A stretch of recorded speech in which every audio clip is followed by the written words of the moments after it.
Good afternoon, everyone, and thank you, everybody, for the invitation. Hopefully you can hear me okay. I'll do my best since English is not my first language. Thank you for your understanding. My name is Gladys, and I'm a faceless content creator in the anti-MLM movement.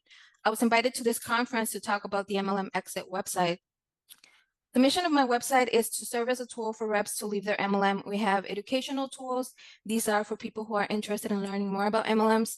Exit tools, this section is dedicated for reps who want to leave their MLM and don't know where to start, and many other resources.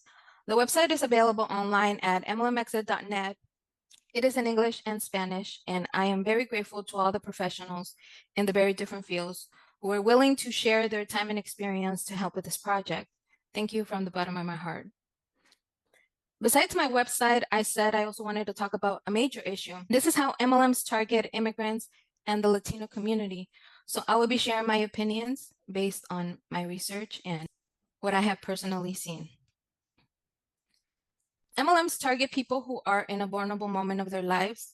So it is no surprise that they target immigrants, especially undocumented people. The first thing that they tell them, you don't need a social security number to sign into this business. You're going to be fine. It seemed like the perfect job. I know that the conversation about immigration is not easy, whether you agree with people crossing any border or not. Sometimes it's not even our decision to cross it. I was 7 years old when I arrived to the US from Mexico, and I had no say in that decision. It's important to keep an open mind and an open heart to understand why a person is willing to leave everything behind, risking in many cases their own lives to provide a better future for their families. According to the International Organization for Migration, they documented 686 deaths and disappearances on the US-Mexico border in 2022. When you join an MLM, you are asked by your upline to look for people like you, people who share your same interests. In reality, what they're asking you to do is called affinity fraud. But what is affinity fraud?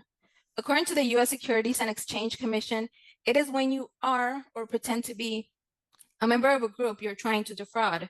This includes racial minority, ethnic groups, immigrant communities, etc. This tactic is so effective because we tend to trust people who are like ourselves. Why are Latino immigrants the perfect target? We have strong work ethic, we have limited employment options, we don't need to speak English to sell the MLM, we have big social networks, close and trusting connections, we like to help people, and our nature is to see the good in people. We are less likely to report because of a fear of risking the immigration status. Also, when we arrive to a new country, it can be hard to identify what is normal and what is not normal. All of these are just a few, but they make immigrants the perfect target. Why MLMs targeting countries in Latin America is so predatory. Lowest package is going to be $99. I suggest this to anyone who is like literally barely scraping by. This was created for third world countries, and it just gets your foot in the door. You can start making money right away. Okay? If you're just scraping by, and if you're, as she said, how it was made for third world countries, please don't join an MLM. Let's see the difference between purchasing a starter kit in the US versus other countries in Latin America. According to the US Department of Labor, and based on these numbers, a person in the US will have to work a little over 1 day to purchase a $99 MLM starter kit. In Costa Rica, a person will have to work a little over 4 days. In Colombia, a little over 8 days and a half. And in Mexico, a little over 7 days and a half. All to purchase the same $99 starter kit.